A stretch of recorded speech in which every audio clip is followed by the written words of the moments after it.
Welcome to Clotheshorse, the podcast that has major, and I mean major, vegetable garden plans this year. I am essentially like tripling my garden space this year, and I'm pretty excited about it. I have already planted the cold weather vegetables, lots of Brussels sprouts, exciting, of course.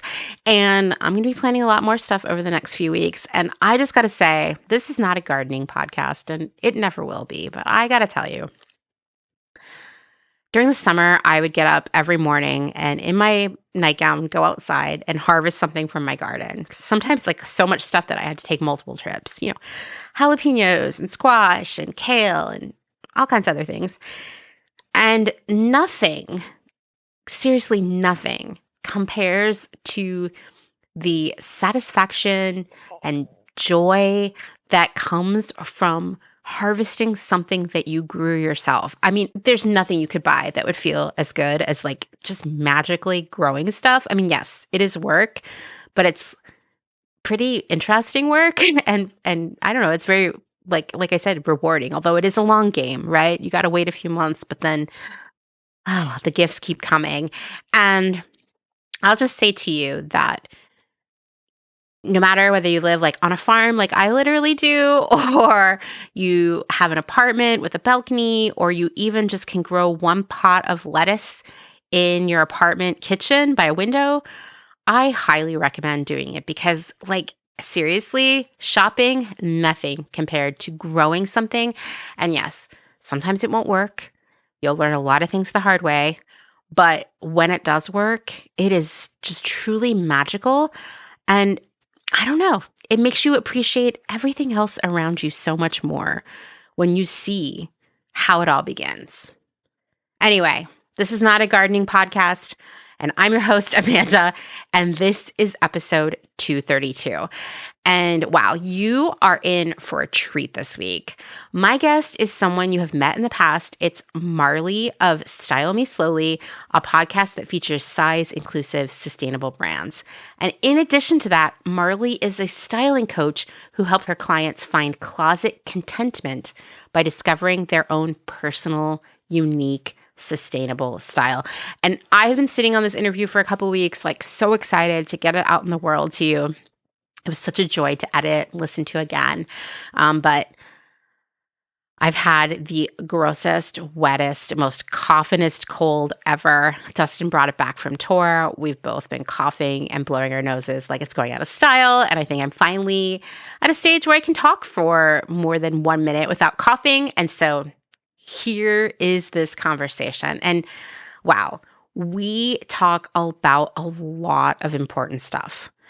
Like why flattering is kind of a myth, and you know what? It puts the focus on the wrong person's happiness. We talk about the challenges of breaking up with the rules we have been taught about what we can and cannot wear. It's hard work, trust me, to get over those fake rules that feel so real.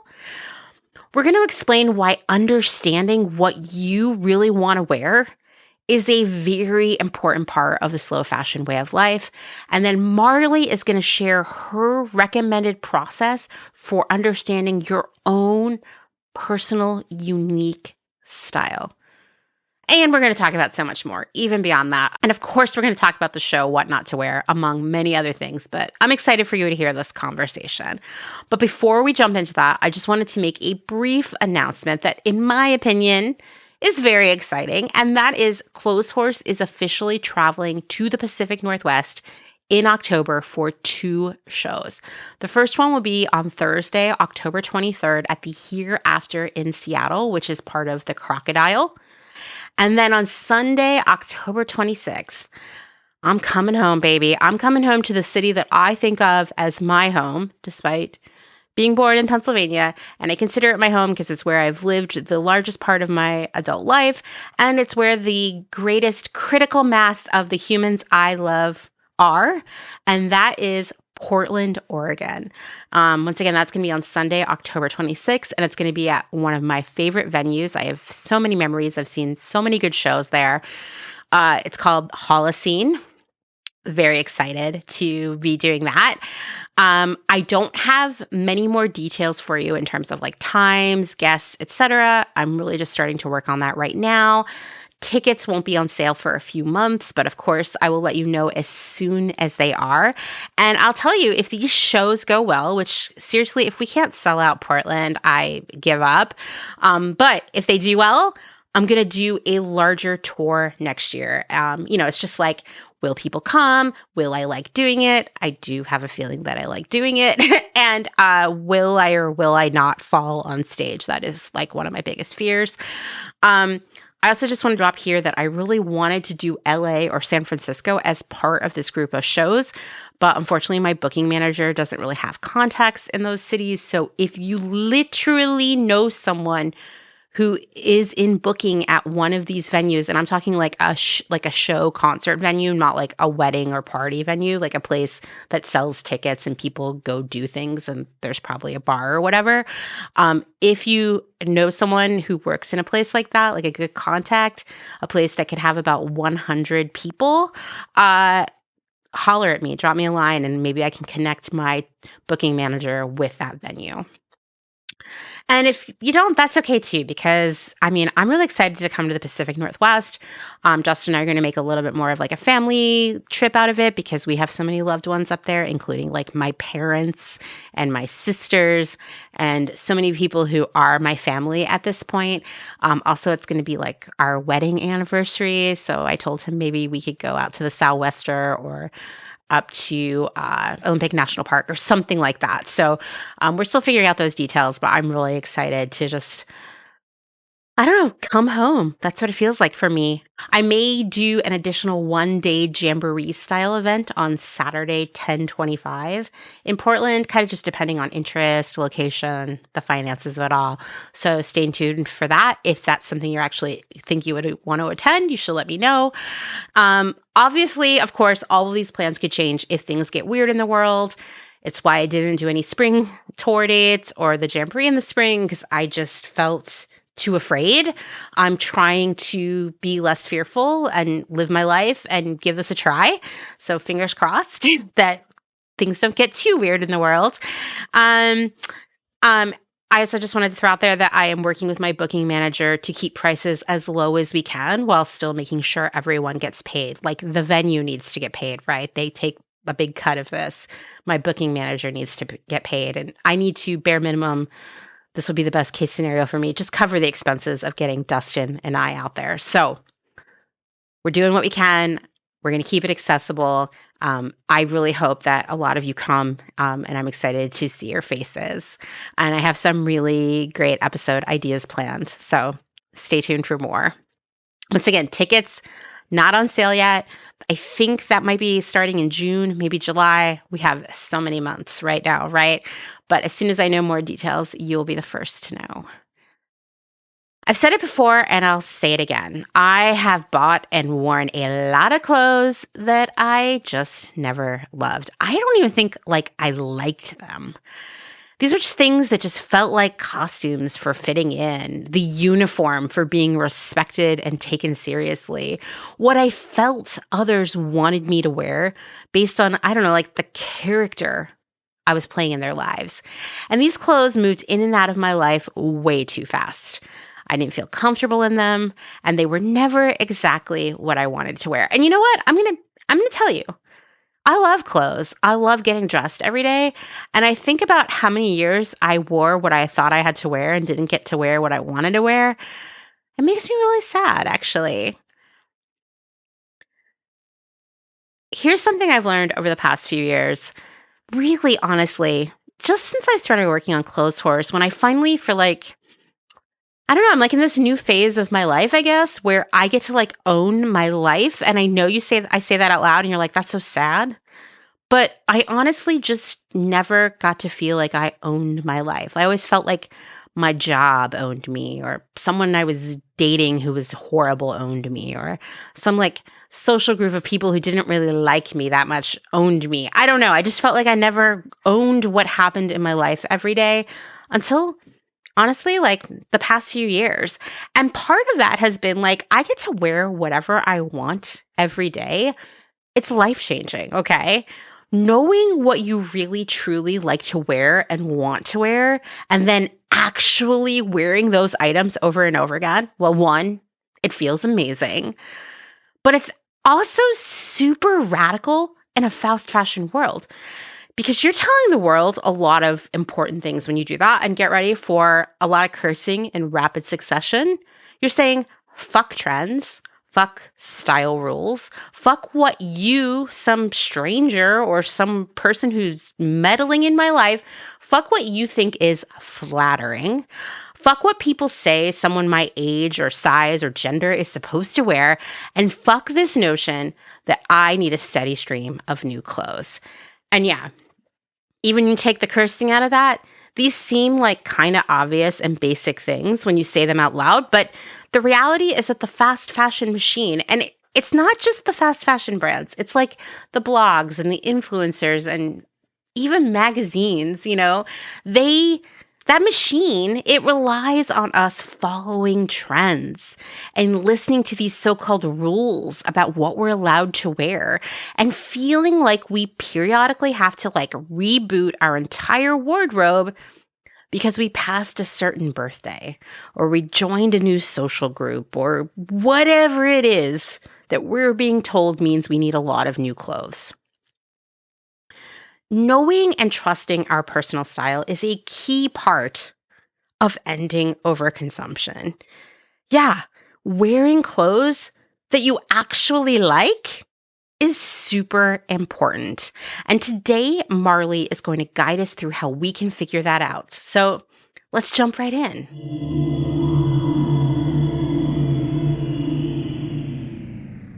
Marlee, do you want to introduce yourself to everyone? Yes, my name is Marlee Rosen, and I'm also known as Style Me Slowly. Style Me Slowly, the work I do is I am a style coach who focuses on sustainable, size-inclusive fashion. I work with people in all body types, but I try to help them discover their personal style. And I use slow fashion tools to help them with that personal style self-discovery.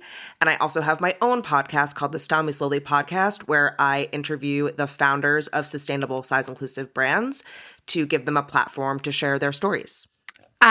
And I know that a brand that you featured on your podcast actually announced this week that they are shutting down. Yes.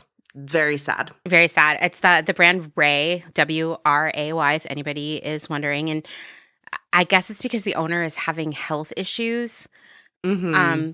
Made me really sad, though, because I just think they do more than a lot of other brands, Yes, Ray was doing something I feel very unique in the sustainable and size inclusive fashion space. They were making clothing that was not ball gowns by any means, but that was just a little more elevated. Yeah. I guess I would say. And they really took size inclusivity to heart, and it was something that was central to the brand's values, which especially with the founder being straight sized, how much she cares about size inclusivity is, especially now that I've spoken to her, interviewed her, it really is just incredible to have someone who truly is doing true allyship for the fat community. Yeah. And so I for one will be really sad to see this brand go away. Me too. And I guess if there's one silver lining to this, that's maybe not even the right term. It's that she didn't say hey, we're closing up because we are broke, because adding sizes hasn't worked, because sticking to our brand values hasn't been profitable. And to me, that was a relief. I immediately was skimming the caption, okay, on the Instagram post, what happened? I need to know because I don't. Okay, we all know that most people do not read captions. They do not read the whole article. They only read the headline or the first 3 sentences. And so I don't want the narrative out there to be oh, well, you know why they went out of business? It's because they had all those sizes, or because they stuck to their values and capitalism won't let you do that. Or, whatever, like, or like small businesses are just failing right now and that's how it is. It actually was just like a conscious decision to not be able to do it anymore. And I want people to hold that really close to themselves, that this business model can work and should work. And that's not why this brand stopped doing what they're doing. Absolutely. And I do think that, I mean, we are unfortunately in a period where a lot of small businesses are struggling.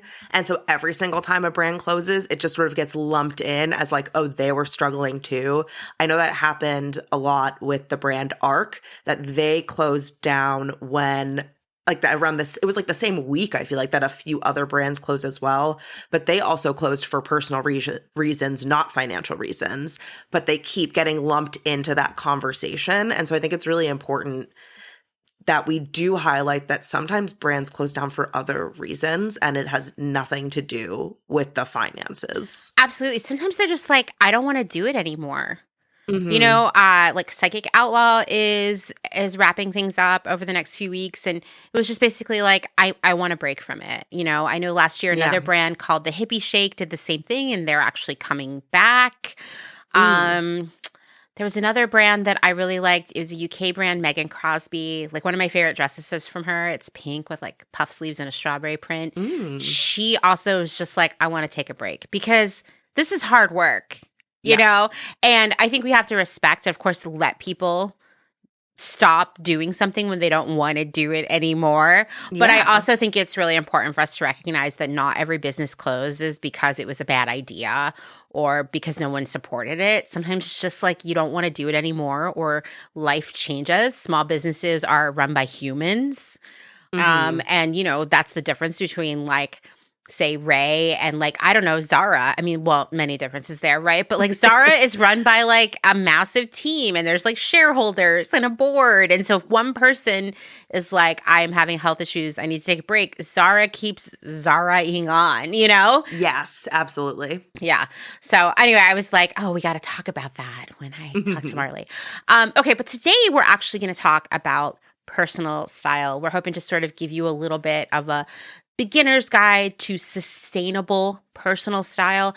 And this is really important to me because I think that there's still out there is this misconception that if you care about having sustainable style, if you're looking for a sustainable wardrobe, if you care about sustainability, then you must just be wearing like a brown hemp tunic every day and you're never cute and you have to give up your own personal preferences all in the name of the planet, right? But Mm-hmm. of course, plenty of people are listening to me say that and being like, that is the wrongest thing I've ever heard. I totally agree. As a person who wears like puff sleeve strawberry print dresses on the regular, that Mm-hmm. actually you can have any kind of personal style you want. You can be goth, you can be kawaii, you can be minimalist, you can be maximalist, and it can be sustainable. Absolutely. So I'm excited for us to talk about that today. And I thought we could get started by I think, and I know you feel the same way, that actually like understanding your personal style and being real with yourself about it and like sort of embracing it is actually a really important part of living a more sustainable way of life, of being a part of the slow fashion way of life, right? So, why do you believe that these things are very important together? Because I think that like one of the main drivers of like everyday people's overconsumption is not being clear on what they actually like.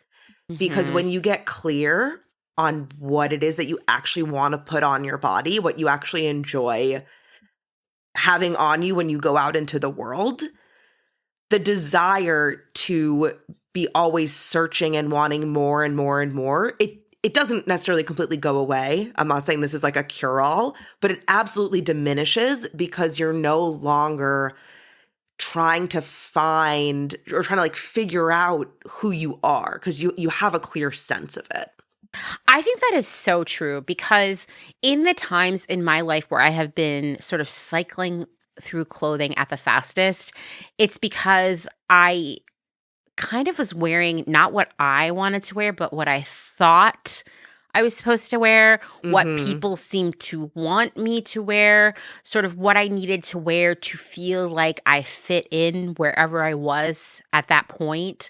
And Yes. those are the clothes that I had the least sentimental attachment to, that as soon as some part of my life, whatever it was that was making me feel like I needed to dress that way, when that time ended and a new time began, those were the clothes that immediately went to the Buffalo Exchange. Like Mhm. immediately, no hesitation. Yes. And I do think that like feeling unsure or maybe unconfident in what we like is a big driver of shopping, which is why it's so successful for fast fashion to constantly sell us a bunch of trends like really Mhm. fast, because then we just get caught up in that and we think that's what we're supposed to wear. We don't take a moment to say like, hey, so I see that like super oversized pants is a trend right now. Is that actually something I like personally? you know Yes. right, Mhm. so I think yeah, like just knowing what you like is really important. But I also just want to call out, and this is something that has even when I know that this is something I want to wear, whatever that might be, I'll get hung up in this idea of like, is it flattering? Mm. And Okay. I'm going to tell you, sometimes people send me messages on Instagram in the rare instance where I am like shown on Instagram to tell Mhm. me that they don't think that my outfit is flattering.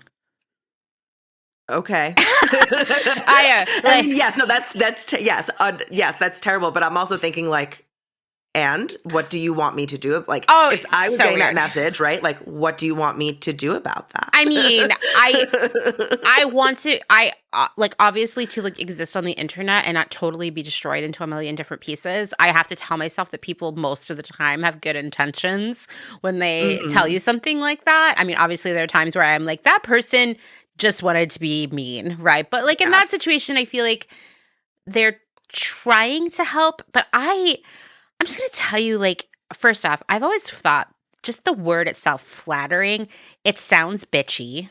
I can't explain it, but Yes. it's, how like some words you're like, oh, that's a cozy word, or that is a neutral word, or that is a Mhm. fun word, or whatever.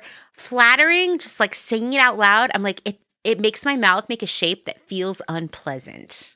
Yes. I totally hear you, and it's so interesting that now that I've really removed flattering from my own vocabulary, even when I see brands using it with good intention, because I think a lot of times when brands say this piece is flattering, what they're trying to say is you are going to feel good when you're Mm-hmm. wearing this piece. And that's like a good thing. Like we should feel Yeah. good in our clothes. Yeah. I'm like still turned off by that messaging just because I now have such a negative association with that word.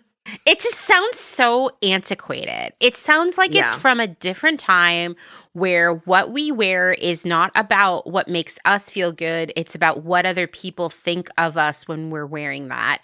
And almost always, it implies making yourself smaller, Yes. right? So it's incredibly like fat phobic on top of everything else, but it's also misogynist, and Hmm. it's an ugly word. um, what do you do? Because I'm sure when you're coaching people on their Hmm. style, I'm sure that word comes up. It absolutely does. And so I make it very clear to my clients. Like, first of all, I meet all my clients where they're at, and my clients come to me at all different phases and stages in terms of their life. I've had clients of all ages in terms of where they are with their relationship with their body, and in terms Mhm. of even where they are with their relationship with personal style. Like, I have some clients coming in who have like literally nothing to wear. And then I have other clients who are like, hey, I actually have a good sense of what I like, and I just need a little help putting it together, like Mhm. finding the last few pieces in my closet that I'm looking for. So because of that, my clients all have different relationships with the word flattering. But so I make it very clear to them up front that I am not concerned with whatever society deems is flattering. I'm only concerned with how they feel about themselves when the clothes are on their body. And if they want clothing to fit a certain way, because that's what feels best to them, then I'm going to help them find the pieces that fit them in that way.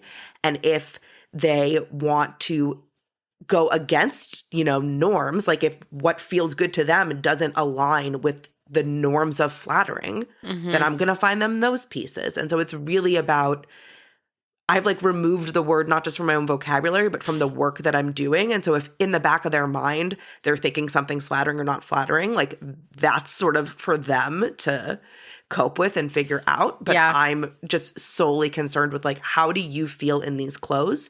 Do you like how they are on your body? Yes or no? And then we move on. I mean, I think that's incredible because, and it's radical thinking, really, because generally, especially those of us who are signed female at birth, we are kind of taught from an early age that what we think and feel should matter less than what people around us think and feel. And so Yes. we're often, I don't know, we're supposed to just like not care about ourselves in a Yeah. weird way and really prioritize as part of that how other people feel about how we look. Yes. And it's less about like, do you feel good? And more of, do people feel like you look good? Right. Mm-hmm. And that is like where flattering comes from. It feels like such an external adjective, right? Mm-hmm. It's really coming from other people sort of reflecting back to us, not even what the mirror reflects back to us. And Yes. it's really built on like other people's ideas about, oh, you should always make your waist look small and you shouldn't wear anything with too broad of shoulders, or you shouldn't, Mm-hmm. you shouldn't wear stripes or horizontal stripes, or, like all these things. You should cover your arms. All these gross old rules are often, and we perceive them as rules, right? Like we got to be flattering. We got Yes. to follow these rules. They've been regurgitated to me by magazines and blogs and people on social media over and over again. I found myself thinking these things, even if I didn't believe them per se. We take them to be sort of like the gospel, but the reality is that they were just someone's opinion that got repeated enough that they became fact, Yes. to us. Yeah. And I love, and trust me, I get caught in this sometimes too, where I'm like, oh, I don't know, is this too boxy? Like, are people, Mm-hmm. we all have, it's an ongoing process to undo that work, but Totally. it's really important. How do you get people, even yourself, to sort of let their brains, I don't know, prioritize how they feel in the clothes versus how others will think of them in the clothes? Because that's a struggle, right? To say like, okay, I'm Mm-hmm. kind of drowning out this external noise and just listening to myself. So I think a big part of it is figuring out what you like on your body and then learning how to adapt it for different situations that you're in. And at least in my experience, the biggest thing with clients that we are adapting from situation to situation is type of fabric. Because I Yeah. absolutely have clients who like work in environments where there is a, standard of dress that needs to be followed. Mm-hmm. And so a really big thing that I do with those clients is I say, okay, like you like this shape of jeans and you like this shape of t-shirt. What fabrics can we look for that are going to feel more elevated than jeans and t-shirt, but are going to be the piece is going to be the same Mm-hmm. shape, the same cut and style that you're looking for. So it's really about figuring out like what shapes do I like on my body? What colors do I like on my body? And then how can I translate that for different parts of my life? It is in a lot of ways akin to a uniform, but with my clients, we like find ways to sort of break out of the box and to add different kinds of pieces in and to mix things up and make it more exciting than, just like wearing one kind of clothing over and over and over again. But yeah, I've sort of, we make it more about, again, like how can I elevate pieces or make them make more sense for the occasion? For me, I found that I had to have actually like sort of grade things down because I actually gravitated towards a lot like I'd say more luxurious fabrics, but they don't necessarily make sense for my life. So I've been like, how can I have like a t-shirt or a sweatshirt that has like a similar shape to like this blazer or this like silk blouse that I really like. So with my clients, we do that in sort of both directions. And it just allows them to feel, again, like feel really comfortable in the clothes. That's clothing that they enjoy having on their body. And also feel like they are dressed appropriately for situations where, because realistically, like people go to events or go to jobs or there is like an expected level of dress. And so it's okay to say, okay, I'm going to meet that occasion, but do it in a way that still is true to my personal style. Yeah, no, I love that. Like really sort of taking the time, giving yourself the luxury of that time to figure out what that point of intersection is. Yeah. Rather than just like throwing up your hands and being like, I guess I'll just buy these clothes that I hate. Yes. So I've found myself in that with certain, especially like professional situations where I feel like I'm wearing a costume, like I'm wearing my professional costume. And those things, once I don't have to wear them regularly again, they go away fast, you know, or they live in the back of my closet. So, you know, there are other rules that I think are always so silly that get thrown around. And once again, using rules in quotes. And I'm sure you encounter these all the time too. Like navy and black can't be worn together. Do you hear any other weird rules like this that people have sort of like internalized? I mean, I definitely get like the horizontal stripes one a lot. That it's like horizontal, again, like not flattering. Horizontal stripes are not flattering. Honestly, the biggest one for me is like I don't know what the actual name for it is, but like the season-based color palettes where you're like a soft winter or whatever. That for whatever reason that has become, because some of the ones that you're mentioning sort of like went out of style in the slow fashion community a long time ago. Right. But the color palette one has like really like put its claws into the slow fashion community. It is so you real. have like this. You have this like whole this whole section of people who like really do care about sustainable fashion, but have convinced themselves that they can only wear these 4 colors because of their skin tone. It's so true. I see like there's like entire like subreddits for these different color seasons, I guess that's what they are. And it always seems, it's really funny to me actually, not that like, listen, if you're deeply invested in your season color, good for you. If you love it and it makes you feel good, keep doing it. But it's actually something that's been around for a really long time. And when I was in middle school, my mom was dating this guy whose sister-in-law, I think she worked for Mary Kay or, you know, the makeup brand, or maybe it was Amway because they were in a lot of MLMs. But like, you know, 90s MLMs, they're a little bit different. Yes, totally. And she came over and did our colors, like our seasons. And I remember because my hair is actually naturally kind of like a dirty blonde. I dye it darker and have been since middle school. Practically. But she did our colors when my hair was undyed and she was like, you're a summer, right? And here are the colors you can wear. Or no, maybe I'm a spring. I don't know. Basically like, it was like, you can wear a lot of pastels, which I was like, okay, well, I'm rejecting that because at that point I felt that was embarrassing, but now I'm like leaning into it. But she did say like, if you had darker hair, you would be a winter, which then I think means I'm supposed to wear like jewel tones or something. And interesting. It just feels like even when I was having that done and I wasn't like obviously old and experienced enough to think about like the relevance of such things or where they began, even then having it done, I was like, this feels like something from like the 80s, you know, like it felt like this is something you do and then you wear big shoulder pads and get like fuchsia lipstick and stuff. And these are all viable things right now too, of course, if you love them. But I was like, this just seems like something people who are on like primetime soap operas probably have their colors done like this. Like, it was just Yeah. really funny to me. But so I feel like in the past, like, couple years, though, it has been, like, coming back in this major way. And I see people talking about it all the time. Mm-hmm.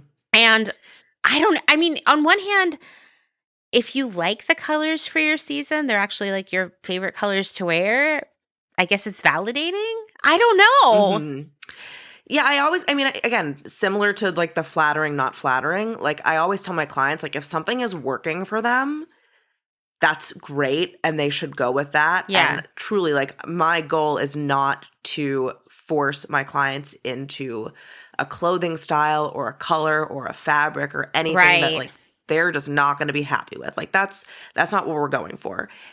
And I find for most of my clients that letting go, and while it takes some time, but like letting go of a lot of those rules, restrictions, expectations, that's when they can start the actual personal style work. Because when you sort of let it all go, then you are left with, what do I like and what do I not like? When I put this color on my body, how does it make me feel? And when you don't have any of those rules, that's all you're left with is how you feel about it. And so I really do try and push my clients to at least give that a try, give it a go, and see how it makes them feel. And yes, if they have had their colors done and it turns out that those are the colors they like, then that's the colors I'm going to source clothing in for them. No problem. But most of my clients have been like, oh, you know what? It would actually be really nice, even if it's not like the main color in my wardrobe, to like throw in a pop of this or throw in a little bit of that, or like once in a while I could get a dress or a pair of pants that's this other color. And I just think that that's a lot more fulfilling than really restricting yourself more and more. Totally. And I mean, even though it sounds a little lighter to just be like, these are my colors, then it's not dissimilar to other, like, I mean, to be blunt, other bullshit that's been fed to us for generations now about like dressing for your body type. I mean, that was like the first time I encountered that was in Teen Magazine in middle school. So, you know, I'm like 12 reading this magazine that is intended for teenage girls, but probably mostly girls in middle school. And here they are. We haven't even developed into our adult bodies yet. And we're being told, are you a pear? Are you straight? Are you an apple? Are you an hourglass? Here are the things you should be wearing. And it is shared with you as if this is like, these are scientifically proven rules for what you can and cannot wear. Right. And the color thing is like a gentler version of that, but it's the same kind of thing where like you, based on your genetics, what your physical body is, are being locked into what you can and cannot wear. Yeah, totally. And I don't know, like I think color is really interesting because I think color is a very emotional thing. And I can assure you that if I got my colors done and the person said, okay, well, the colors that are best for you on you are like yellow, orange, and brown, I would be devastated because I don't like those colors. They're fine for furniture, but like not like they don't get me excited. Like I want to wear like pink and red and blue and like really bright colors and patterns and stuff like that. Now, someone's listening to this and that's literally their nightmare. And they're like, no, I hope my colors are brown and yellow and orange, you know, or navy or whatever. But I have myself felt, because, you know, I had a subscription to every magazine that targeted teenagers when I was growing up. And then I transitioned into college into like getting all the fashion magazines, and the same rules just get thrown at you all the time, whether it's in terms of clothing and the colors you're supposed to wear or the size of your body, or even that if you have green eyes, you should try wearing purple eyeshadow. That's a real thing. I remember trying to wear purple eyeshadow. Okay. And it was not a win for me. Okay. It felt really weird. But, you know, like these things, they just get drilled into your head until you're like, oh yeah, I guess What I'm supposed to do is wear things that are cinched at the waist and de-emphasize my bust, and I'm always supposed to wear purple eyeshadow, and these are the cards I've been dealt, right? Yeah. Yeah. I just hate it. I hate it so much. And I think it's really, really hard, even when we can say out loud, these are things that are stupid, that we need to separate ourselves from and do what feels good to us. I will tell you, there have been times where I have subconsciously been like, should I buy that purple eyeshadow? And then I'm like, no, you won't use it. I mean, that's the thing about societal norms, is that it is really hard to unlearn them. It's just really hard. It's really and that's hard. and that is why, like, when I work with a client and they're sort of stuck on something and they really can't get over it, then I'm like, okay, like, we're not going to push it too far, because that's me trying to fight this out of you isn't going to get you, it's not going to get you closer to where you want to be. No, definitely not. Yeah. And when I can sense that a client is ready for the push, then I will give them the push. Like, I remember with a client, she was trying on different tops and we were talking about, I get into the nitty gritty. So we were literally talking about top length, because there are certain brands that I recommend to clients that for no additional charge will customize the length of your top. And she had always bought her tops at a certain length because she felt more comfortable covering up her stomach, and that was just comfortable for her. But she kept looking at herself in the mirror in this top and was like, I just feel like the length is wrong. Like, even though it covers up my stomach, it's not doing what I wanted to do.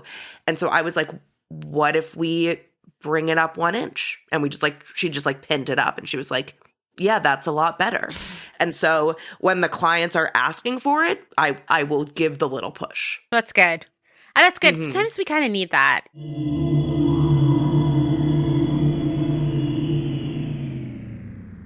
Let's take a moment to thank some of the incredible small businesses who keep Clotheshorse going via their generous Patreon support. Spokes and Stitches is a size-inclusive pattern making and sewing studio based in Philadelphia, Pennsylvania. Pattern maker Ruby Gertz teaches workshops for hobbyists and aspiring designers so that anyone can learn the foundational skills of designing and making their own clothes. If you're looking to expand your design skills beyond following store-bought patterns, check out Ruby's flagship Sloper Workshop, an in-person 2-day pattern-making retreat where you will learn how to drape a set of basic block patterns that capture your unique shape and proportions. You can use these basic block or sloper patterns as a foundation for infinite styles of garments that are custom-made to your body's one-of-a-kind contours. No more full bust, flat seat, or sway back adjustments. Start with a foundation that fits. Ruby also provides professional services such as pattern digitization, size charts, pattern making, and grading services for indie slow fashion brands that want to prioritize inclusive sizing.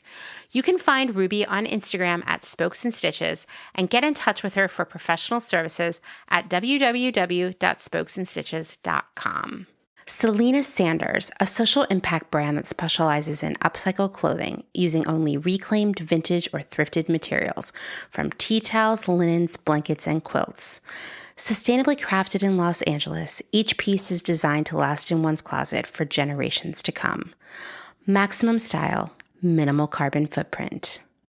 Shift Clothing out of beautiful Astoria, Oregon, with a focus on natural fibers, simple hardworking designs, and putting fat people first. Discover more at shiftwheeler.com. Late to the Party, creating one-of-a-kind statement clothing from vintage, salvaged, and thrifted textiles. They hope to tap into the dreamy memories we all hold. Floral curtains, a childhood dress, the wallpaper in your best friend's rec room, all while creating modern, sustainable garments that you'll love wearing and have for years to come. Late to the Party is passionate about celebrating and preserving textiles, the memories they hold, and the stories they have yet to tell. Check them out on Instagram at Late to the Party People. Vino Vintage, based just outside of LA. We love the hunt of shopping secondhand because you never know what you might find. Catch us at flea markets around Southern California by following us on Instagram at vino.vintage so you don't miss our next event. Dylan Page is an online clothing and lifestyle brand based out of St. Louis, Missouri. Our products are chosen with intention for the conscious community. Everything we carry is animal-friendly, ethically made, sustainably sourced, and cruelty-free. Dylan Page is for those who never stop questioning where something comes from. We know that personal experience dictates what's sustainable for you, and we are here to help guide and support you to make choices that fit your needs. Check us out at dylanpage.com and find us on Instagram at dylanpagelife and style. Salt Hats, purveyors of truly sustainable hats, hand-blocked, sewn, and embellished in Detroit, Michigan. Find us on Instagram at Salt Hats. Gentle Vibes Vintage. We are purveyors of polyester and psychedelic relics. We encourage experimentation and play not only in your wardrobe, but in your home too. We have thousands of killer vintage pieces ready for their next adventure. See them all on Instagram at Gentle Vibes Vintage. Thumbprint is Detroit's only fair trade marketplace, located in the historic Eastern Market. Our small business specializes in products handmade by empowered women in South Africa, making a living wage, creating things they love like hand-painted candles and ceramics. We also carry a curated assortment of sustainable and natural locally made goods. Thumbprint is a great gift destination for both the special people in your life and for yourself. Browse our online store at thumbprintdetroit.com and find us on Instagram at thumbprintdetroit. Vagabond Vintage DTLV is a vintage clothing, accessories, and decor reselling business based in downtown Las Vegas, Nevada. Not only do we sell in Las Vegas, but we're also located throughout resale markets in San Francisco, as well as at a curated boutique called Lux and Ivy, located in Indianapolis, Indiana.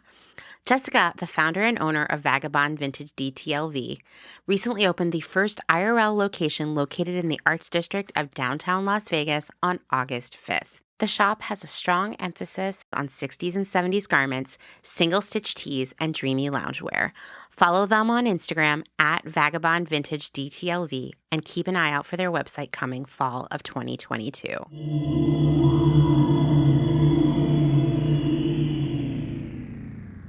Obviously, people, for one, they can hire you to help them make this happen. And I'm going to share all your information in the show notes so people can reach out to you. But let's just say someone's like, hey, I don't have the budget for that or the time, or I'm Totally. I feel like I just can't do that. How do you recommend people get started with figuring out what they want to wear? Because that seems like to be the heart of sustainable personal style, is actually wearing what you want to wear. And it should be easy, but as we've just been talking about, we have all this noise around us that makes us say like, well, I'd rather wear pink eyeshadow, but I remember Teen Magazine telling me it should be purple. So how do I figure out what kind of stuff I want to wear? Like, where do you tell people to start? Well, first of all, I tell everyone to stop getting rid of the clothes that they already have. Okay. Because that's the biggest mistake that people make when they decide they want to do personal style work is they go, I'm going to get rid of all the clothes that I own. And I hate it. You're going to be in trouble if you do that. I'm going to tell you why. First of all, that's just not sustainable because we all know where that clothing is going. Exactly. We're not even going to get into that. Like, we all know what's happening. But then you are left with a closet of nothing. And you still have to go to work tomorrow or have to, go to a family event or whatever the thing is you have to do. That thing has not gone away. Yeah. And you don't have any clothes, but you don't have the skills to find new pieces. So inevitably, you're going to go back to the same places where you always bought clothes and buy the same things that you were buying all along. And it's truly a vicious cycle. It is. So if you think the first step is to get rid of it all, just give it a pause. We'll let you get rid of the stuff you really don't like eventually. I promise it's coming, but just start with what is already in your closet. I actually love this because it's for some people who are hearing you say that, they're like thinking, yeah, obviously I wouldn't get rid of all my clothes. But I want to be clear that happens, Yes. And I see constantly, not as much recently, but in the era of the capsule wardrobe being a big social media conversation, people were literally getting rid of all their clothes and then buying a capsule wardrobe to be more Yes. sustainable. And it even as I was just saying that out loud right now, I kind of got a little pain in my stomach, seriously, because it was so common Mhm. to see that happening. And I also am going to tell you, because I am a creep on the internet, and I thankfully, being a speed reader means I can creep on people all over the internet everywhere and just observe them, and I have time for it. Mhm. So, I will see people on Reddit or in Facebook groups kind of talking about how they want to be more sustainable. And the first thing they're going to do is get rid of all the synthetic fabrics in their wardrobe. And because it is 2025 and most clothes made in the past few years are synthetic, they are literally getting rid of all their clothes and starting over. And Yeah. I hate that so much. I mean, it was seeing comments like that on Facebook. That's like why I started doing this work, because I kept seeing people, whether it was that or whether it was someone saying, "Oh, you have to figure out your colors," or, "Oh, like what shape is your body?" And I was like, "No, no, no, like put on the brakes. We're doing this wrong." Yeah. Like I just want to help people in a way that's actually helpful. So, yes, I totally get that same feeling that you're talking about getting when you see that on Reddit. It seems like, really, if you are like, okay, I actually don't like the clothes that I wear. Like, I need Marley's help. I need to like figure out what I like to wear. It seems like if you actually went through your closet piece by piece and kind of tried it on, you're going to find the things in there that you actually really do like a lot. They're probably the Yes. things closest to the front because you wear them the most often, Mhm. but there are things in there that are good. Absolutely. And that's why, like, after I yell at you, no, I don't, but, after I'm like, "Stop doing that," the next thing I will tell, and I'll do this is what I do with my clients, is I say to them, like, just start taking photos of yourself every single day in Mhm. your clothes. You don't have to put them on the internet. No one has to see them. But just start to get a sense of what it is you're actually putting on your body, and start identifying either what it is you like about your clothes or even what it is that you don't like about your clothes. And a lot of people are nervous to identify the things they don't like because they feel like that is like coming from a place of negativity. But I Mhm. actually think it's really empowering to know what you don't like, because then we can eliminate all of the things that you don't like. And again, you're going to be left with what's left now, right? Yeah. If I say I don't like all these different types of pants, there's probably only one or two types of pants left, or maybe there's only skirts left, or maybe there's only dresses left. Or if I don't like sleeves that fit this way, then there's going to only be this type of sleeve left. And that is sometimes the best way to figure out Yeah. what it is that you like. Yeah, I actually really love that. And like, I am not the kind of person who generally takes outfit photos Mhm. for no particular reason, really. I think I'm afraid I'll be tempted to post them on the internet. But last fall, I actually did that for a few weeks because I was trying to decide, I was going to Japan for a whole month, and I was trying to decide what to pack because I am not one of those people who buys a whole new suitcase of clothes for a vacation, and I hope that no Yes. one listening to this is either. What I usually Mhm. do is I pack what I perceive as my favorite clothes, right? And then Mm. I'm like, I'm Mhm. gonna feel fabulous every day that I'm there. But sometimes I end up taking stuff Yes. that is like actually it was a bad idea because of like where I'm going and what I'm doing. Like maybe I didn't need that many sequin dresses to go on an outdoor vacation or on a road trip or something, right? So I was Yeah. like, I need to pack outfits that I'm going to wear over and over again for 30 days that I can mix and match that will fit in one suitcase. Like, what does that look like? And I'm never sharing these photos because they're not cute photos or anything like that. But every day I took a picture of my outfit.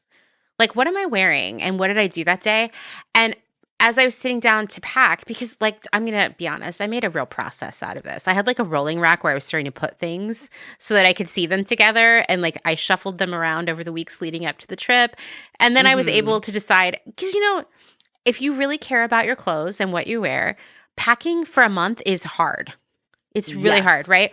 And what I found when I was taking these photos every day, and by the way, when I took these every day when I was getting dressed, I didn't have like any sort of self-imposed rules like, oh, well, that's something you only wear when you go out, or that's something you only wear when you go into town, or like this is for special occasions. I was like, where I'm going to be sitting at home working at my desk for a month, wear whatever I want to every day. It was actually kind of fun. Yes.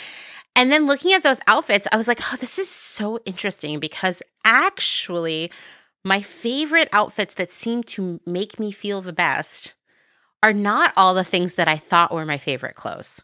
And Interesting. that was really interesting. Not that I have less love or affection for these other items. It just was like, oh, I see now that if I want to wear that thing, I always have to wear this kind of bra or those kinds of shoes or whatever to make it work. It's not actually as versatile and maybe beloved as I thought it was. I didn't throw it. Now, that doesn't mean I was like, oh, that stuff's going in the trash or anything. But I recognized that, like, a little bit of the way I had been going around packing for trips was a little wrong, right? And I Yeah. don't think I would have gotten there if I hadn't taken photos every day. And I think just seeing what you actually wear and like wearing it's something we definitely don't get to reflect on often enough, Mm-hmm. because they were busy, you know? Yeah. Yeah. Yeah. Okay, so while we're just here talking about people throwing out all their clothes, Yes. I just want to, because I'm sure, people who hire you, like they want to have a more sustainable closet. Mm-hmm. Do you recommend that in the process of that, and I already know the answer, but I just want you to say it out loud, that people get rid of all their fast fashion? No, absolutely not. Okay, good. I legitimately, and I say this to clients all the time, I don't care where your clothes came from. I don't care where a piece comes from. I don't care if you work with me and while you're working with me, you decide to buy a fast fashion piece. Yeah. What I care about is that you become more intentional about the new pieces that you're adding. Mm-hmm. Ideally, yes, they're coming from a more sustainable source, but even just having a better sense of your personal style means that even if the piece is fast fashion, it's more likely to stay in your closet for a longer period of time. A great example of this is actually, I had a client who was a longtime client, and she made, the mistake we all dread of forgetting to bring her suitcase with her on a beach vacation. It was a driving vacation, and she left her Oh suitcase my at home. God. Yeah. And we had been working together for a few months, but where she was going, like the only option for her to be able to buy enough stuff to like get through the weekend was Target. But she was able to go into Target and use all of these tools and all of these skills that she had to pick out pieces that she's like, okay, yes, I don't want to buy clothes from Target, but I'm going to be able to wear these clothes again. I'm going to be able to incorporate them into my wardrobe with pieces I already own. I'm going to get as much use and as much life out of them as I possibly can. And she still has some of those pieces in her closet. And this was like years ago because, again, she went into Target with that personal style and sustainable fashion mindset. And I think that's such an important thing to call it here, that mindset, right? That Mm-hmm. I've been talking about this stuff for like 5 years now, and I've had so much time to reassess, reapproach, think about things in more complex ways and see all of the nuances over the years. And Mm-hmm. something that has really struck me in the past year or two is so often we get stuck at where to buy something, right? Mm-hmm. And we don't get past it, right? Yeah. And what we really need to think is how we buy things, Mm-hmm. right? Yes. And knowing what you like and are going to wear a lot, and seeing that item fitting into your lifestyle and getting years of wear out of it is far more impactful than buying something you really don't like from a sustainable brand. Yes. Which is not to say, like, obviously in an ideal world, we wouldn't even have to make that decision of like, is this a good brand or a bad brand? Like, right? Absolutely. And it sucks that we are pigeonholed into that, because this industry is so sick, right? Mm-hmm. But ultimately, like, if you can't afford sustainable brands, or there are none out there that speak to you or that make things in your size, or any number of other reasons why you wouldn't prefer to buy something from them, or maybe buy something that you would wear a lot from them, it's okay if you have to go to Target or Uniqlo or Old Navy or whatever it is, as long as you're going to wear it for a long time and you're not going to buy 5 of that thing when you only need Mhm. 1. And I think, once again, it's not where we buy it. It's not even like what we buy. It's like how we buy it. And Yeah. that actually, in a weird way, is more work than looking for a Yes. list and being like, I guess I'm going to buy this thing, right? Because it's like you have to know yourself. And Mhm. that's hard. Yeah. That is something that I really do try and work on with my clients, is like starting to create a process for how pieces are going to come Mm-hmm. into your wardrobe. I, for years, like my own personal process has been, I call it like the wish list slash shopping list. And so basically, like anytime, and for me, the inspiration for wanting a piece tends to come like from, I want to say like within, but Mm-hmm. really like from like experiences that I'm having with the clothes in my closet, where I'm saying I really wish I had X to go with these other things. Right. Though for a lot of other people it can come from influencers or the internet or walking past a store. But anytime I get an inkling that I want something, I write it down on a list, and then I wait 30 days and I see how I feel about that thing in That's 30 so days. good. Mhm. Yeah, I mean, the slow part of slow fashion is kind of the most important adjective. Is just like slowing down the process of buying something, meaning giving yourself Yes. time, and then slowing down the amount of time a garment is in your life, right? And these are Mhm. both, I mean, like, the world is set up and engineered in a way right now to make things faster, right? And like, Yeah. I have worked with so many brands in so many meetings where we are literally trying to figure out how to shave 3 seconds off of the checkout process so people won't think about things and they'll buy it. Mm. And Wow. I know. And I mean, that's why, like, sometimes you don't even have to log into your account on a website anymore. Or like Shopify brags all the time. I don't know if you've ever heard any of their ads in a podcast episode, not Clotheshorse, but just in general.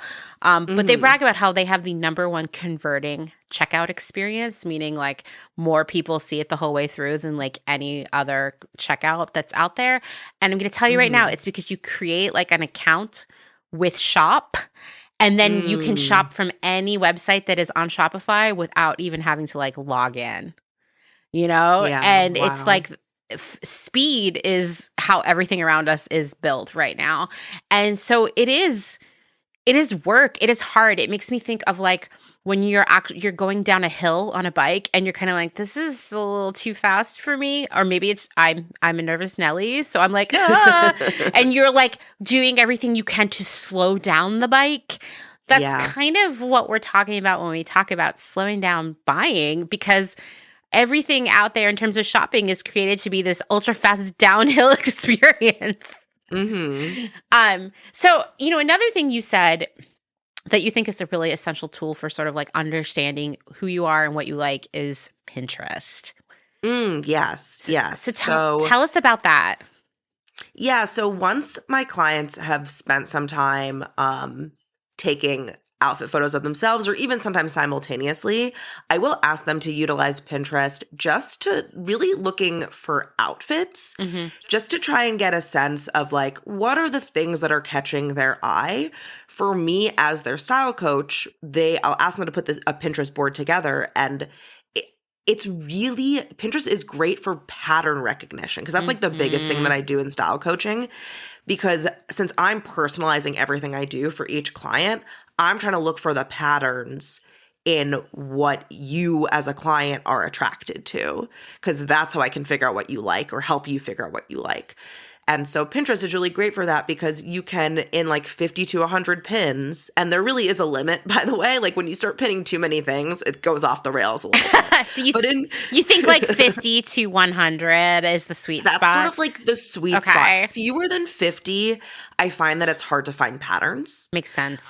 Because you could, like, realistically, like, most people probably have 50 pieces of clothing in their closet when you think about, you know, shoes, accessories, all those things. Like 50 pieces is not really that many. So it's hard to identify like a real pattern. Right. But so if we do like between 50 and 100, then you start to see like, oh, like I keep seeing this color showing up over and over again. Oh, I keep seeing this shape of pant showing up over and over again. Oh, and it tends to be paired with this type of top over and over and over again. And that is something that is so useful for me with clients, but that's something that, you know, anyone can do. I'm not like a pattern recognition expert, or at least I don't think I am. I think that anyone can, if you take some time, like don't do it all in one day, but if like you spend like across a week, just like pinning a few things every day that are really catching your eye, and then you go back to it, you're going to notice, oh, these are things that are coming up for me over and over and over again. And those are the types of pieces that it could be worthwhile to add into your closet.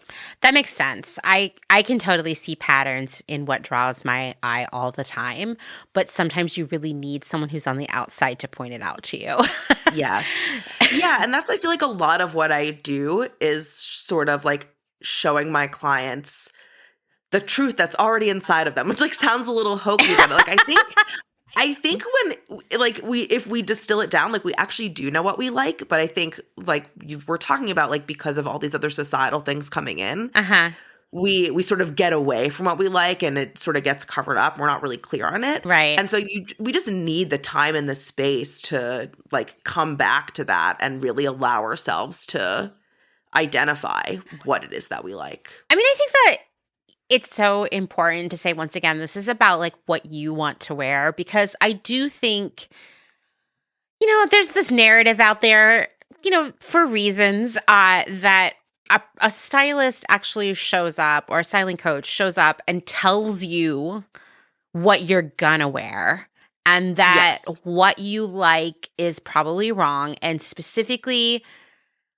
I know we've talked about this before, but I do think part of that narrative comes from what not to wear. Yeah, because that's, I mean, if you think about the show, that was what they were doing, is they were showing up at someone's house, they were bombarding them and saying, everything you know is wrong, I'm going to tell you what's right. And like, here's the thing.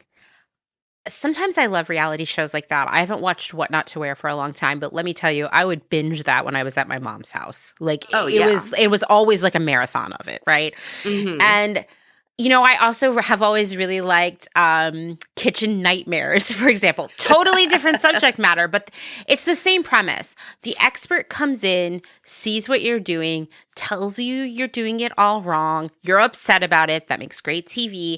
Then they do what you're supposed to do. Tell you what you're supposed to, and I mean that's in quotes, what you're supposed to do, and then you do it, and in theory, it's a happy ending. And I can't speak much to what has happened with people who are on What Not to Wear, but now I'm going to go down that rabbit hole this weekend.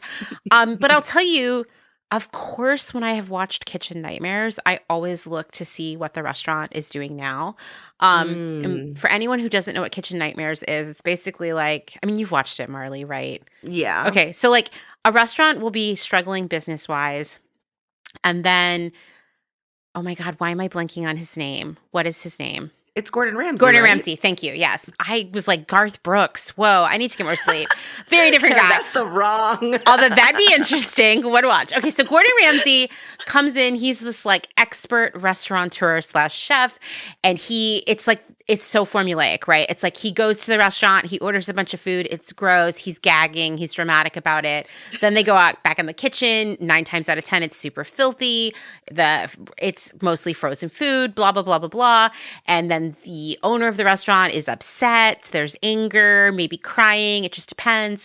Then Gordon comes back and is like, here's your new menu, and we go home, and then we're going to renovate the whole restaurant. And then you're going to come in. It's going to be a totally different experience. And people come to the dinner and are like, this is the best thing ever. Whatever. It's always the same formula, right? It's hard to binge it. It's good when you're sick because you're like, I don't have to think too hard. I know how this is going to go. But I always have to look up, like, are these restaurants still doing what Gordon Ramsay said they should do? And I'll tell you, most of the time they're not. And it's because, not that his advice isn't good, but it's such a far swing from what these business owners want to do.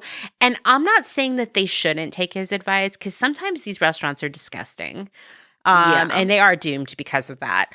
But I feel like What Not to Wear was very similar, and that it was like, everything you're doing is wrong. I don't care if you like it or not. I'm telling you what to do because I'm the expert. And when it comes to a restaurant, it makes a little bit more sense than like clothing. Well, it's like a health code violation. Yeah, so. You're like, this is fair. You should not be like putting raw chicken on the floor. I'm into that. Yeah. Whereas here we're just talking about like someone likes to wear printed socks or something. It's like the stakes are lower, but they're presented both in pretty like extreme emotional ways, because this is reality TV. This is what makes good TV. And I think it has really reinforced this narrative that, one, what we want to wear is probably wrong. And two, a stylist who is an expert, just like Gordon Ramsay, will come in and tell you what's wrong and tell you what you are supposed to wear. And it has nothing to do with you. And so I do wonder if sometimes when clients start working with you, that they might be like, Marlee, you're like being really too nice to me.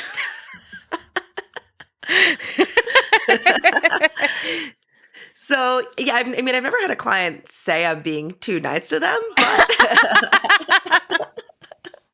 but but I will say that, like, so before anyone works with me, we get on a call together, and the call is about them, like, deciding if they want to work with me or not, and also me deciding if they're a good fit to be my client. And I make it very clear on that call, like, who I am and what I'm about. Yeah. And I'm like, here's all the ways I can help you, and here are the things that I'm not going to do for you. So I think clients who decide to work with me, again, even if they're clients who, like, it is outside of their comfort zone or they're new to sustainable fashion, like, they kind of have a sense of who I am and what I'm about when they choose to work with me. And they know that I'm not just gonna tell them what to do.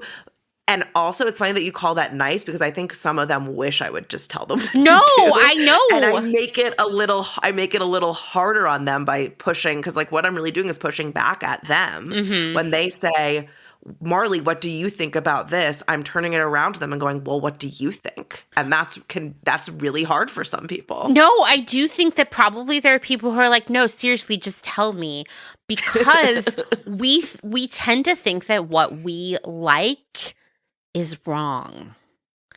Yeah. And I think that's something we all have to work on, right? And it's because we've been, in all these sources, some very blatantly, and sometimes more sort of like surreptitiously, we have been told our whole lives that these things are right and these things are wrong, and that generally that means that we're wrong, right? And that what you wear is not like something where you like follow your instinct. It's where you follow rules. Yeah. It's just like, I mean, it's great. It's great for getting people to overconsume clothes, right? But I bet that there are times, I mean, like, I feel like if I was like, Marlee, I want you to help me style myself, I would pin the stuff, and then we would be like, okay, well, Amanda, like, I just don't know where you're going to wear all these like hoop skirts or whatever. Maybe that's an extreme example, but I mean, you do a big full skirt. I love.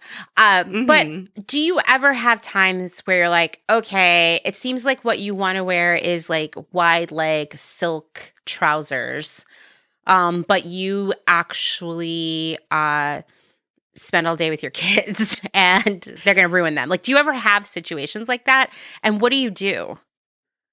Well, I mean, yeah, that's where the fabric conversation comes back around, right? Because there are beautiful, drapey, wide leg pants that are in much more I was going to say dishwasher. Yeah, it's Washing Garth machine. Brooks dishwasher. It doesn't matter.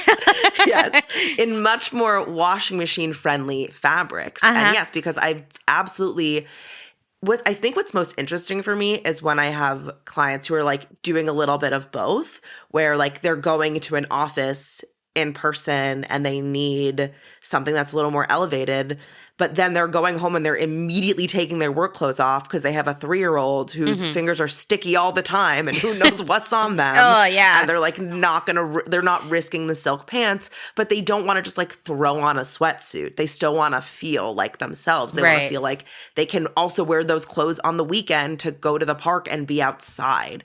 And so, yeah, like I spend a lot of time with my clients talking to them about what their life looks like so that I have a really clear sense of what's realistic for them and what makes sense for them.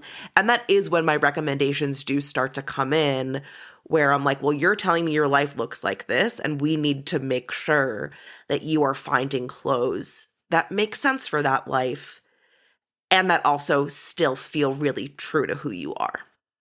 And do you ever conversely have people who are like, I love this really beautiful thing, but I don't deserve it? Oh, yeah. Yeah, I Oh, bet. yeah. I bet. Mm-hmm. And what do you do in that situation? What do you do then? So first of all, like I think everyone deserves everything that they want to have to an extent, right? Like the people I'm working with, I'm not working with people that are like taking more than they deserve by any means. Right. I tend to be working with people who have been really hard on themselves for a very long time about a lot of things. Yeah. Or have not, even if they haven't been hard on themselves, they've prioritized everyone else but themselves. So in that sense, I'm like, you all deserve everything you want. And we talk about how realistic is it for me to have a piece like this?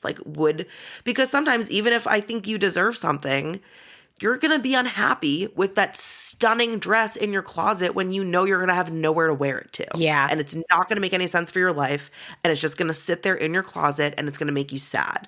So we definitely, I want to have those conversations with clients and figure out, does this make sense for the life that you have? And if it doesn't, again, how can we find something that is similar but makes more sense for your life so that you'll actually get to wear it? Because I want my clients to wear the clothes that are in their closet. Yes. I mean, what I love about what you do is that you are, I don't know, you're prioritizing what people feel innately and not trying to control the narrative at all. And I think that is so important. I mean, I think the recurring theme as we're talking about this is sustainable personal style is about sort of being honest with yourself and trusting yourself. Yes. Because again, it's when we're not honest with ourselves about what we actually like and don't like, and when we don't trust ourselves about what we like and don't like, that is when we're going to, and I always in my mind, it's the mall for whatever reason, but I'm imagining, because this is what I did for many years, is I would go to the same stores in the mall, because there's only so many stores in the mall, and I'd buy basically the same thing. Maybe the color was slightly different, or the fabric was slightly different, or the length of it was slightly different, or whatever, but I would just be buying the same things over and over again, and that wasn't getting me any closer to anything. I just had 10 of the same pairs of pants in different color, and I didn't like any of them. So that's really what I'm hoping my clients don't have to do anymore. I mean, for yourself, because obviously, you've had this journey on your own. What did you find? Were you maybe surprised to realize when you started listening to yourself about what you wanted to wear? I think I was surprised by how much I really did know what I wanted. And that really, for me, the key thing was not knowing where to find it. Because again, that store at the mall is I'm oversimplifying, but every store at the mall is basically a copy paste of each other and then slightly different. ones for a slightly older demographic, slightly younger demographic, more this style, more that style, more alternative, more mainstream, more preppy, whatever it is. But like they're all the same thing over and over and over again. And so if you're actually trying to look for something that isn't that, you're never going to find it in those spaces. And so that was like the biggest struggle for me, was like I actually did know what I liked and what I didn't like. Mm-hmm. I just had no idea where to look for it. And also, there had been certain things that I had like decided that I like large categories of things. I was like, I do not like t-shirts. Hey, I like get that feeling. I understand that one. Yeah. But it was because the t-shirts that were available were, again, all the same type of t-shirt. Mm-hmm. They were all, especially like, I'm thinking like early 2000s, they were all way too long. Always. I'm 5'5". My waist is super close to my bust line, and I have a really big butt. So super uncomfortable for me, right? When the t-shirt's way too long. They were always tight. Yeah. In weird ways. In weird ways. Yeah. And again, with the shape of my body, like it was tight in all the places that you would never want it to be, because it just wasn't comfortable. And then when I realized like, oh, I can find like a t-shirt that has like a little boxier cut. It's a little bit more cropped without being like a full-on crop top. Like these things exist. I was like, oh, like I do like t-shirts. I just didn't like crappy ones, to be frank. True story, though. No, I totally think that is real. You know, for me, when I finally had this moment to be like, from now on, I wear what I want, is actually when I stopped working on the fashion industry, interestingly enough. And you know what I realized is that all these years, I have been wearing dark colors all the time, usually black. And when I unpacked it, it was because I'd always been told my whole life that black makes you look thinner, right? It's more flattering on everyone. And what I really wanted to wear was color and print. And Yeah. it's funny. The other day I was wearing a black dress because I really needed to do laundry. And I was in a Zoom meeting and I like caught, I'm sorry. No one should ever have a Zoom meeting with me because I am 25% of the time looking at myself. I can't help it, right? And I was looking at myself and I was like, wow, that just is like, doesn't even look like me. Like, wow. Like it feels like this relic of a past for me. And once again, that was me saying, this is what I actually like, not what I'm supposed to wear because someone somewhere along the way said it was more flattering. And that was like a huge realization for me, honestly. Like that I didn't need to like wear black clothing every day to be more flattering, Yeah, I had a similar experience when I left teaching, actually, and I had already been, so like I actually started my business when I was a teacher. Oh wow. So I was doing both I was doing both at the same time. And so I was pretty clear on my personal style, but a good chunk of my wardrobe was devoted to clothing that it did fit in with my personal style, but definitely leaned more work appropriate. Right. Which, especially for someone teaching middle school, meant that it leaned more modest. And after leaving teaching, there are still pieces that I still have because I love those pieces, but there were other pieces that I did have to let go of because they just didn't feel like me anymore at all. They really felt like you were talking about, like this like relic of like you have to have your body be so covered because there's just like so much like anxiety of like, if my shirt goes up a little bit and a student sees like my stomach, like what are they going to do? What are they going to say? Is it going to create some sort of a scandal? Am I going to have to like go to the principal's office and talk to them about it? And that's really ingrained in you when you become a teacher. Like when like I have a master's in teaching, and I feel like part of my master's program was like modesty 101. It's really pretty wild. And so yeah, leaving teaching and realizing like, oh, like I don't need to have these pieces of clothing anymore because they're not serving me, or I can wear clothing that's a little bit different from what I thought I had to because this isn't a part of my life anymore was like a really big deal. Yeah, it is a really big deal to, I don't know, to it shouldn't be, but to just like wear what you want to wear. It shouldn't be Yeah. there. And I think it is at the core of so much of the sad, unworn clothing that I see out there, you know? Mhm.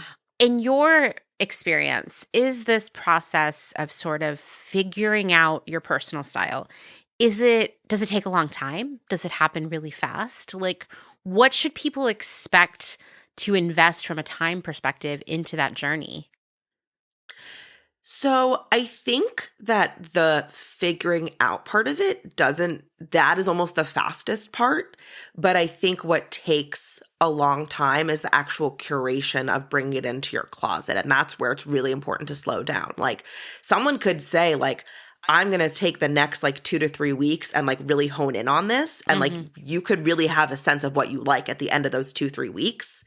But it's going to take you longer than that to actually curate the pieces and do it in a thoughtful way.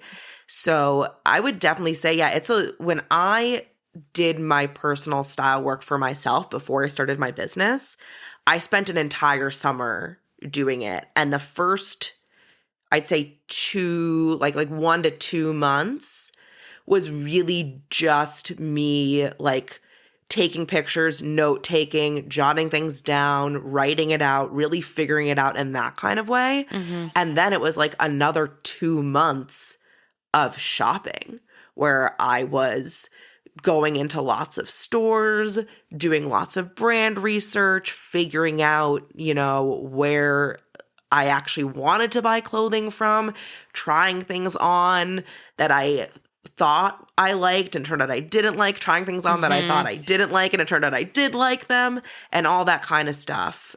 So it can definitely be a long process, and I think that if you're going to do it, you should give yourself the time to do it well. When I work with a client, it's a minimum of 3 months. And that is with me doing a lot of the work for them.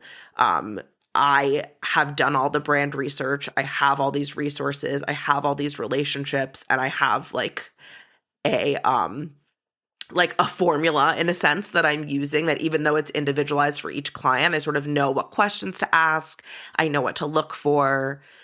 And so if you're doing it on your own, you should expect that it's going to take a little bit longer, but that's okay. And that's, in my opinion, it's a good thing for it to take time. Yeah, I think so too. I think once again, we're used to things happening so fast for us, but Hmm. really like often the things that happen the fastest are kind of the least they have the least Yeah. longevity, right? Hmm. Do you have any final advice for anyone who is trying to figure this out? Something that I think it's really important for people to know is that everyone is deserving of personal style. Yeah. It's not something that some people aren't worthy of, some people don't get to spend the time on. I think that if you have the time and the ability to do the work, then you get to have personal style. It's not something that we have to like deserve. Everyone deserves it. I mean, I love that. I do think that in a in a weird way, maybe not a weird way, recognizing your personal style and making decisions around that and really living in that, it's actually a form of self-care. And it can be Yes. really good for your brain to just feel Mhm. good about what you're wearing Absolutely. and showing your true self to the outside world. And I think that even if you've listened to this conversation and you're like, I actually like don't care about style or fashion or anything like that, I can guarantee you that you do have your own personal style, even if it's like, I just really like to blend in or wear really simple Yeah. clothing or wear the same thing Mhm. every day. These are all forms of personal style. Yeah, because those are all choices. Like you made, even if your choice is to not care about clothing, that's a choice that you made. Yeah, exactly. I've had this conversation with so many people over the years. I'm like, you think you don't care about clothes? Guess what you do? I bet you want to wear that over there. And they're like, no, I definitely want to wear that over there. And I'm like, exactly. You care. Yeah, that's so true. Well, thank you so much, Marlee. This was really, really fun. And Of course. like I said, I'm going to share in the show notes where people can find you so that they can get your expert advice. Amazing. I thank you so much for having me.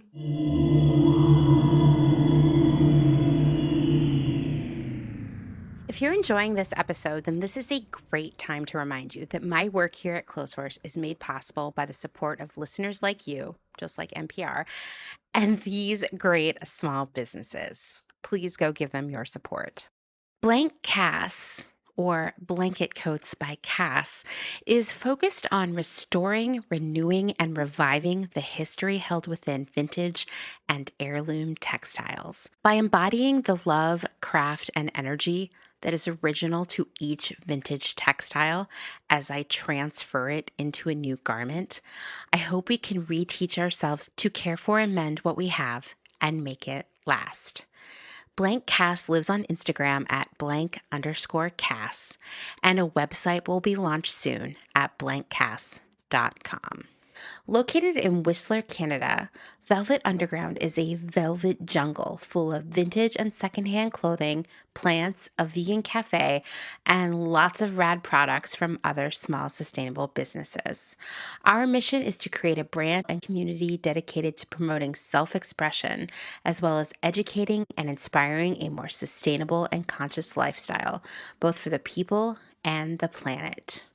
Find us on Instagram at shop_velvetunderground or online at www.shopvelvetunderground.com.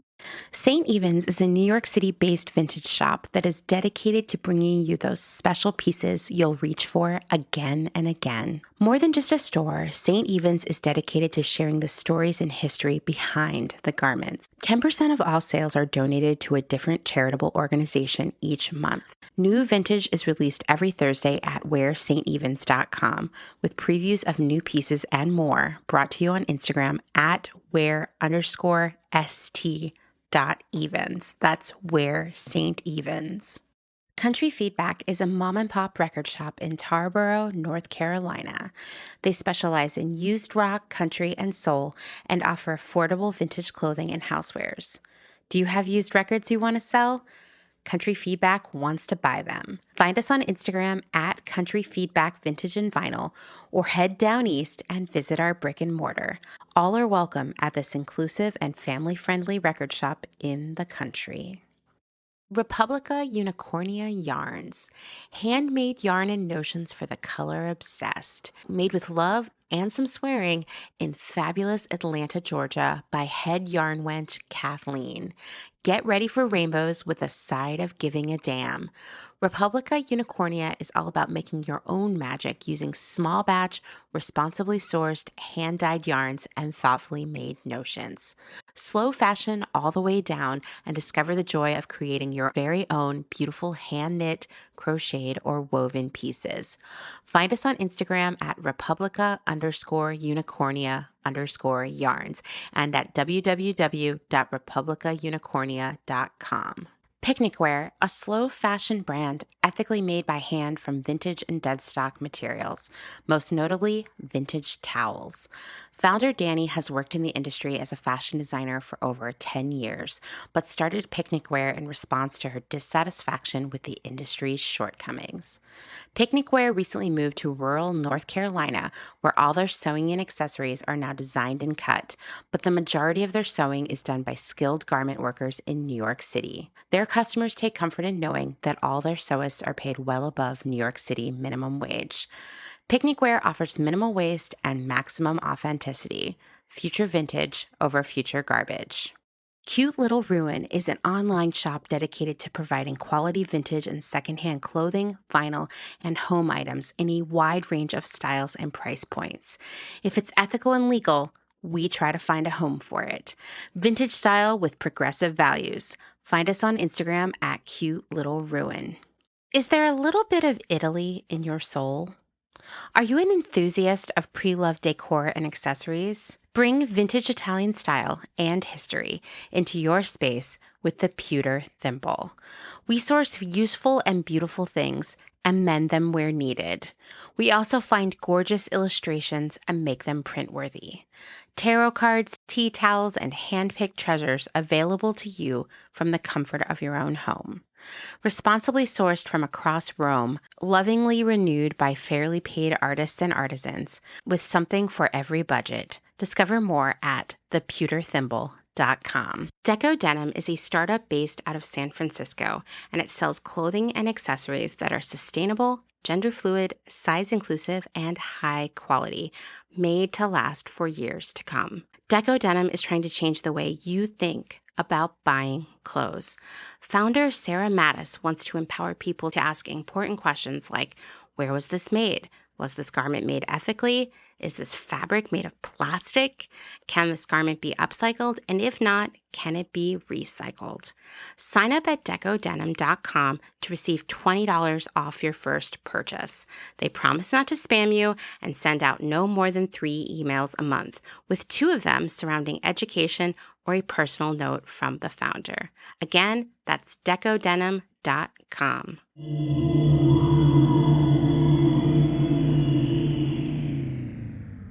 Thanks to Marlee for spending some time with us today.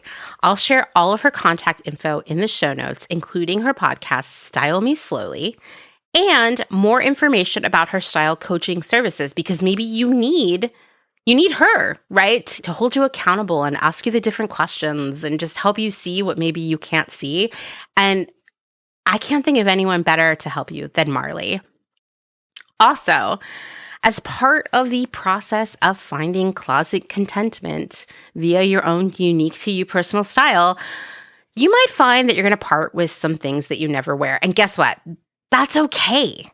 Let's get those items into the hands of someone who really wants to wear them, because the most sustainable clothes are the ones that already exist. So this can be a great opportunity to do what I call mindful rehoming. You know, it's easy, it's convenient to just jam your unwanted stuff into a donation bin, but the odds of it being used or worn by another person are actually really slim. And if you've been listening to this podcast long enough, you're like, yeah, Amanda, I know that, okay? But I just like to say it as a reminder, and we've got some new people here who haven't listened to all 232 episodes yet. I know, can you imagine? Can you imagine? But this is a time when mindful rehoming actually becomes a topic in our lives, right? When we figure out what we really want to wear. And there are many ways that you can rehome your clothes with actual people. That's kind of like the target here, right? Getting these clothes to other people. One is like, talking to your friends and family, like, hey, do you want any of this stuff? Or you could have a clothing swap with your friends. Another is via your local Buy Nothing group or any other mutual aid group in your area. I'll tell you, when we moved to Austin, we chose the neighborhood we wanted to live in because a few people whose opinions I highly regard told me that our neighborhood, Windsor Park, had the best Buy Nothing group in the city. And facts, so true. And clothing never ceased to go the fastest on there. And you might say like, oh, who would want my, clothes from Target or even from Shein or Temu? I'll tell you what, people want them and they show up for them. And anytime someone offered any clothes in our Buy Nothing group, they were gone and claimed by the end of the day, sometimes by multiple people. So Buy Nothing group is a great option to explore. My co-working space literally has like a closet where you can just add clothes and people can take them. That's also another great way to ensure someone else gets to have them. You could explore other organizations and shelters in your area, your school's closet. Sometimes schools like to have extra clothes on hand. That's always an option. There's so many opportunities in your area to rehome your clothes with people you really know. If you're like, I actually don't want to give away my clothes, I'd like to make a little bit of money, you could resell them online on Poshmark or Vinted or Depop. There are so many platforms. I didn't even list them all. That's how many there are. I also recommend looking for a Facebook group for a specific brand because often they do buy, sell, trade on there. And I actually see when people sell stuff within those groups, they actually make more money off of it. And it's like guaranteed it's going to a good home because that person's really excited about it, right? Because they're in that group. You could also take your unwanted clothes to a consignment shop or a place like a buy, sell, trade place like Buffalo Exchange. If all else fails, honestly, you could donate it to a local thrift store that really will put those clothes out on the sales floor. I mean, there's just so many things you could do, right? I get a lot of emails pretty frequently, people saying like, listen, I have stained up, ripped up, shredded clothes, sweaters, etc., that I don't think anyone will ever want, and I don't want them to go in the trash. So what should I do? And I'm just going to say this officially on the record for all of you. My suggestion here is, once again, your local Buy Nothing group, because people might want to mend or repair them, or they might want to use them for craft projects. Honestly, like I frequently will use like old clothes for various like craft projects, making party decorations, making rugs, things like that. All of our wedding decorations were made of secondhand sheets that I dyed and shredded and tied and braided and did months of work on. But I didn't buy anything new for that. And so maybe something's original use is no longer an option, right? But I bet there's another way it can get used. Also, ripped up clothes can make great pillow stuffing and all kinds of stuff. So don't think that you're out of options. There's always someone who wants what you have and can put it to use. It might not happen in one day, but I bet it will happen soon. We know that nothing is disposable, and we know that the easiest way of rehoming stuff may not be so easy for the people and animals and plants living downstream from our unwanted stuff, right? So mindful rehoming is worth the time and effort. And I gotta tell you, like, there is something so rewarding and joyful about rehoming something that you don't use anymore with someone who is super stoked about it. And I know at the top of this episode, I talked about how growing something like gardening is super rewarding and brings this level of like joy and satisfaction and sort of like magic to your life. I feel like rehoming stuff that you don't use with someone who is totally going to use it is a comparable feeling.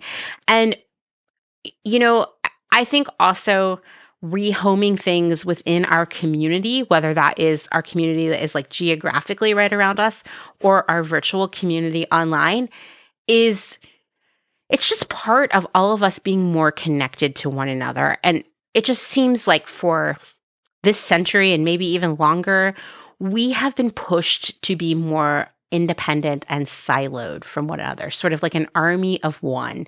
And what we're seeing now more than ever is this individual sort of society is not working, right?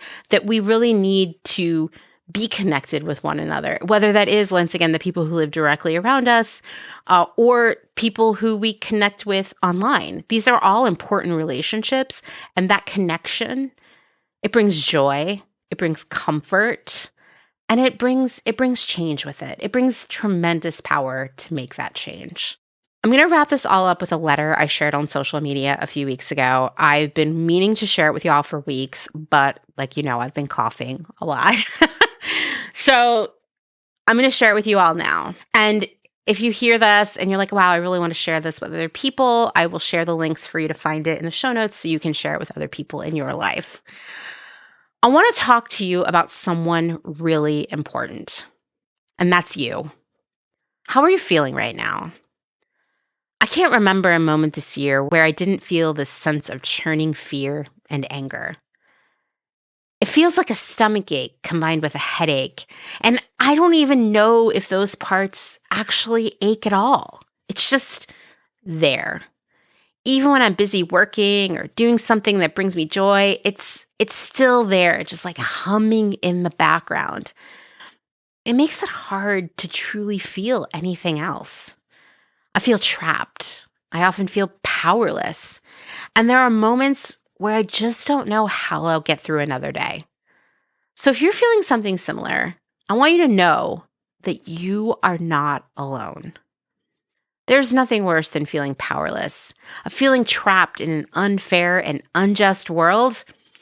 and feeling as if there is nothing you can do about it. In fact, that makes everything around you feel like 1,000 times scarier. And suddenly you're just like rooting for societal collapse because then at least then, the worst thing will be here and it will have happened and you don't have to worry about it anymore. It sounds like the easiest path forward. But the thing is, we're not doomed unless we just give up and do nothing. And right now, I'll tell you, the worst people, the worst corporations, the worst systems are counting on us burning out, giving up, and becoming compliant. And they think it's going to happen soon because they think we are weak, that we are selfish, that we are lazy. They think we don't have any fight in us. They think they're wearing us out. They think we can be distracted with the next shiny object, whether that's a new streaming series or something new to buy. And you know what? They are wrong because we are none of those things. We are strong and we will not give up. In times like this, I find that I have to work a little bit harder to be okay. I have to remind myself of why it's important to push forward, to get through this, to not give up. You know, I am not a spiritual person, but I'll tell you, my life is full of meaning, purpose, and faith. I find meaning through the relationships and human connections I have been lucky to find as I move through my life. The people and animals I know remind me every day of how magical life is, how lucky we are to know and love, or at least really like, one another. I find purpose through the work I do to educate others and solve problems and hopefully help build a better future. Sometimes the projects and results are big, and other times they are as small and simple as showing someone how to use a spreadsheet, or a few weeks ago, I showed someone how to share a post to their stories on Instagram, and it all matters to me. I find faith in other people, in our ability to build and create and innovate, in the unmatchable power we have when we all work together toward a common purpose. I believe that truly terrible people are actually a very small minority, and they are far outnumbered by people just like you and me who want everyone they love to be safe, healthy, and happy. I believe that we can build the world we want, but only if we do it together. I want you to take some time to consider these questions. Where do you find your meaning, purpose, and faith? What do you need to help you get through this? How can the people around you give you the strength to keep fighting? And how can you offer strength to those around you? Don't be afraid to ask for what you need. And recognize that rest and joy are an important part of resistance. And to keep up that resistance, you need to maintain the strength to face each day. Rest and joy are an important part of that. So get sleep and take naps and eat food that makes you happy. Do completely unserious things. Laugh and daydream and make up elaborate backstories for all of the animals you know. I highly recommend that. And wake up each day knowing that things are hard, okay? And they are scary, and they are infuriating, and they are unjust, and they are just truly fucked up. But also, wake up knowing that you're not alone, that we are fighting this fight together, you and me and everyone we know. And people we will never know. The work is kind of endless because even after we tackle one problem, there will be others. And there will always be the work of reminding others why we can't let these things happen again. Progress will never be linear. 4 steps forward, great. Well, they're often followed by 1 step back. And you know what else I've learned in my life? There will be good times. There will be bad times. And neither will last forever, even when they seem like they will. Yeah, the world gets scarier every day. The list of things to scare and enrage us, it seems to be growing exponentially. Yet I still believe that we can and we will get through this together. Every one of us has an important role to play here. Individual action does matter, despite what you might be told elsewhere. Can one person change the world on their own? Well, of course not. I mean, at least probably not. But when working alongside thousands and millions of other people, change is inevitable. And there are so many of us, many more than you can even imagine, who want better, right? And you're not alone, right? We're working on this together, and we have so much power when we unite.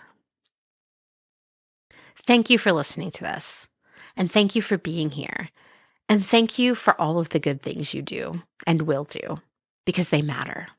They really do. Thanks for listening to another episode of Clotheshorse, written, researched, edited, hosted, all the things by me, Amanda Lee McCarty. I say it every episode. I'll say it again. If you like what you're hearing, leave a rating, a review, subscribe, tell your friends, all the things that podcasts tell you to do because they really work. If you'd like to support my work financially, there are many ways you can do that. You can find it in the show notes and in the link in my bio on every social media platform. Seriously, if you are on a social media platform, I'm probably there as @Clotheshorse Podcast. Lastly, but of course, never leastly, thank you to the one and only Mr. Dustin Travis White for our music and audio support, and I'll be back next week. Bye!